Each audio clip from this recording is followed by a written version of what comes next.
నమస్కారం J7 news కి స్వాగతం. హెడ్లైన్స్ చూద్దాం.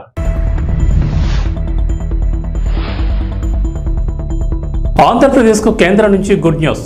ఉపాధి హామీ పని దినాలు పెంచుతూ నిర్ణయం స్వయంగా ప్రకటించిన డిప్యూటీ సీఎం పవన్.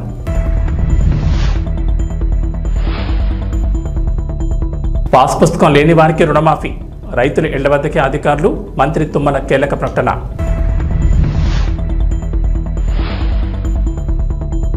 బస్సు ప్రయాణికులకు టీజీఎస్ఆర్టీసీ తీపి కబురు, త్వరలోనే కొత్త ఎలక్ట్రికల్ బస్సులు.